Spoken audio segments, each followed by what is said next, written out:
الله الرحمن الرحيم. الحمد لله والصلاة والسلام على رسول الله وعلى آله وصحبه ومن والاه. تندرستي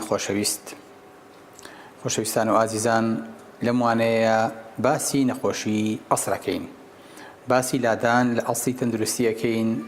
نەخۆشیەکی سەخت، نەخۆشیەکی قرس، نەخۆشیە کە خەڵکێکی ئەم مەنتەقەیە پێوەی ئەناڵێنێ، نەخۆشیە کە دایما بە حەزەرەوە دەسەبین بۆ نان خواردن ناوێرین، نەخۆشیە کە هەموو بەیانیەمان خاتە سەرجادەکان و وەرزشمان پێیەکا لە ترسە، نەخۆشیە کە زۆر جار وامان لێیەکا کە بچین حەپ و دەرمان بەکاربێنین یاخود پەنابەرین بۆ نەشتەرگەری بۆ ئەوەی کە لەو نەخۆشیە دوور بین. ئەویش زانیتان نەخۆشی قەڵەویە. بەڵێ خۆشەویستەکانم، بەڕاستی قەڵەوی یەکێکە لە دەردەکان، یەکێکە لە نەخۆشیەکان کە وردە وردە زیادەکە. بە جۆرێک ساڵی 1970 ڕێژەی قەڵەوی لە سەرانسەری عالەما لە سا 13 بوو، بەداخەوە لە 2014 بوو بە لە سا 39. سبحان الله، یعنی 3 قات زیادی کرد. ڕێژەی وەزنی زیادە، ڕێژەی قەڵەوی ئەو نەزیادی کرد کە وردە وردە ئەگەر هەر 3 کەس بگری یەکێکیان کێشی زیادەی هەیە، یەکێکیان لای داوە لە سنووری وەزن. بەڕاستی ئەمە بۆ خۆی کێشەیە و یەکێکە لە نیشانەکانی قیامەتیش.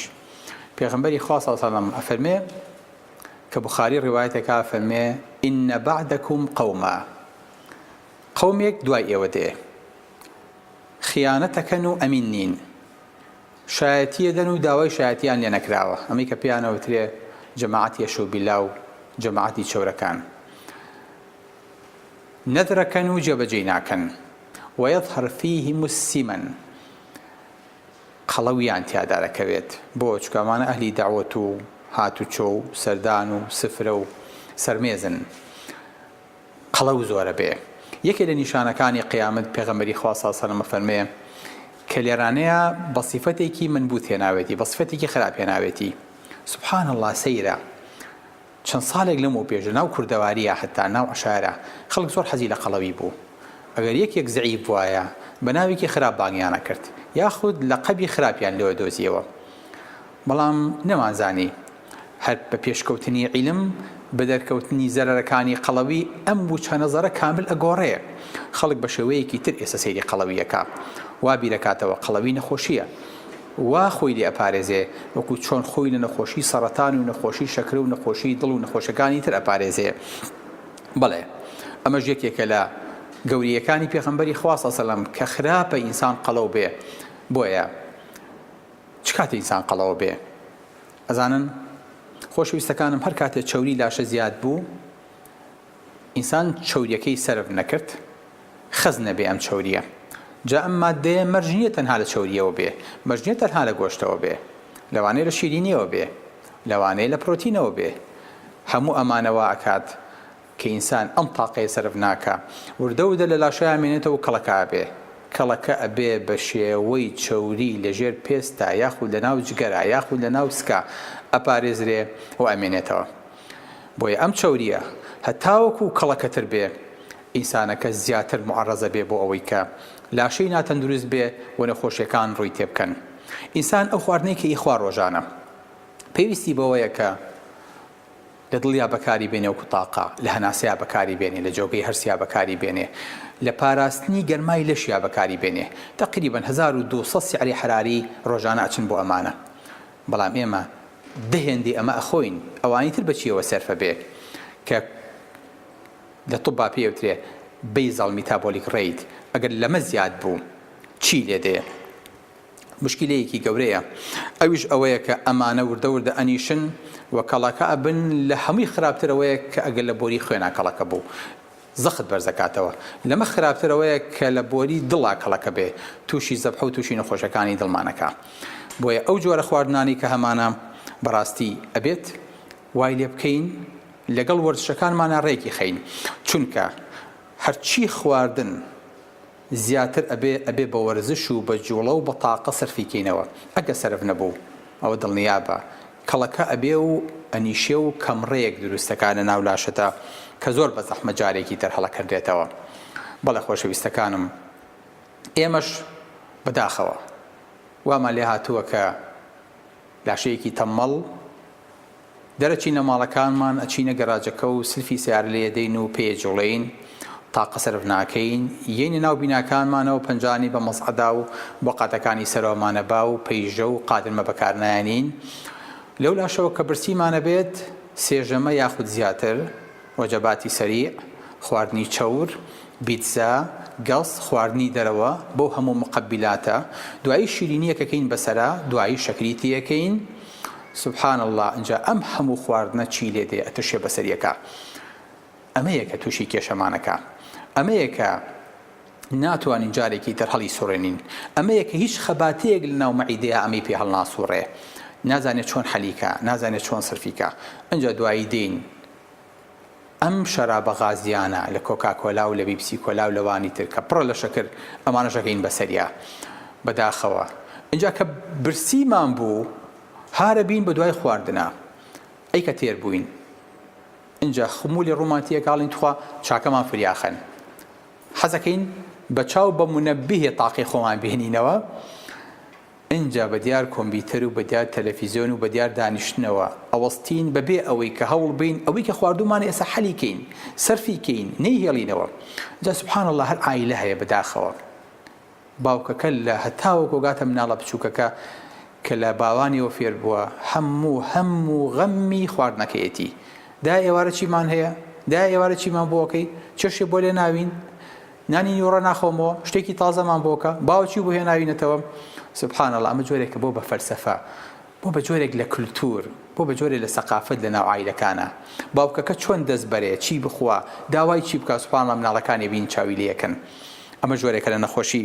بەڕاستی ئەبێ ئاگامان لێی بێ منداڵەکانمان کە گەیشتنە سەر خواردن تەرکیزیان نەخینە سەر ئەمە لەسەر ئەمە پەروەردە نەبن دواتریش بە دیار ئایپاد و بە دیار شاشەکانەوە بەجێیان نێڵین مناڵ لی گەڕێ لە ماڵە یاریکە مناڵ لی گەڕێ لە ماڵە هەڵسوڕێ مناڵ لی گەڕێ لە ماڵە بە زمانی کوردەواری خۆمان عەجوولیکە بۆ ئەوەی کە بتوانێت ئەو تاقە و خواردنی تایەتی سەرفیکە بۆ ئەوەی کەڵەکە نەبێ لە لاشەیە چونکە مناڵانە وردە گەورە ئەبن بەڵام بەداخەوە تەندروستیەکی خراپیان هەر لە بیدایەتەوە بە دروستە بێ هەر لە بیدایەتەوە بە قەڵەوی دەست پێکەن هەر لە بیدایەتەوە بە نەخۆشی دەست پێکەن لەبەرەوە ئاگاتان لێی بێ خۆشەویستەکانم بزانن چی ئەدەی بە منداڵەکەت بە چی پەروەردەیەکی بە چی گەورەیەکی چی دەرخواردەی چۆن دەرخواردەی هەر مناڵەکە و ڕازی مەکە هەموو سێژەمە دانیشی برنجکەی بە قوڕیا وەڵانجا برنج نەبوایە منە مانەزانی مناڵ بە چی پەروەردەکەی وەرە باوکە جەم بزانە بیخوێنەوە بزانە ئەم مناڵە لاشەی ئەم مناڵە پێویستی بە چییە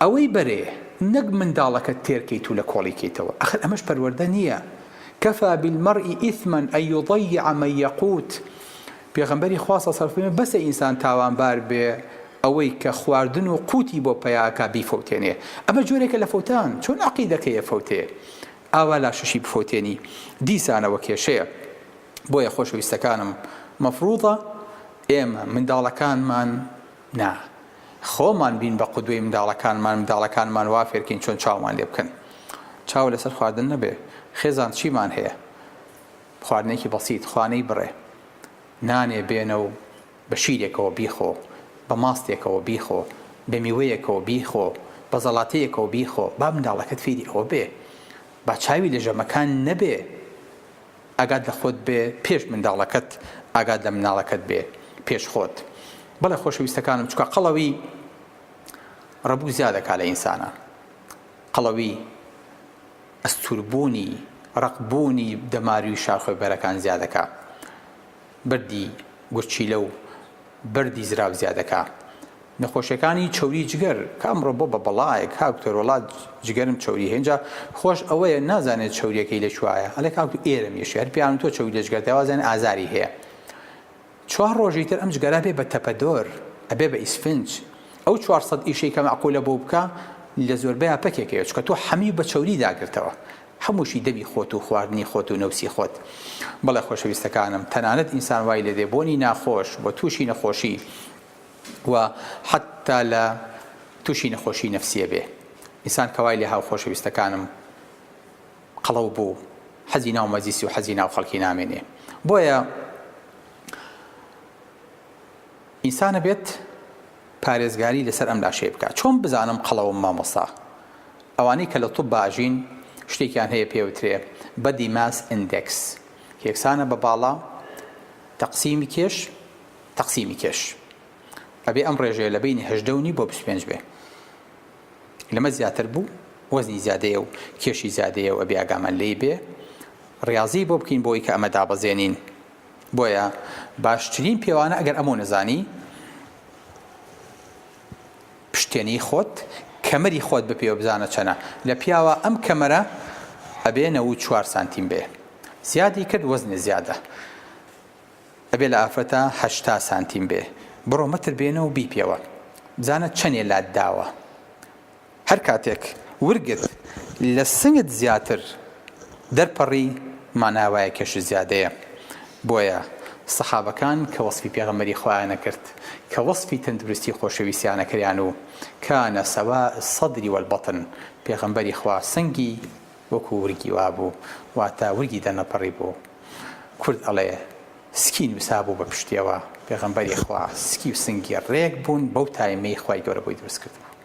ئەتوانین وابین، ئەتوانین قەڵەو نەبین، ئەتوانین پارێزگای لە تەندروستی خۆمان کەین، ئەتوانین تەندروستیمان وەکو تەندروستی خۆشەویست بێن. بەڵێ.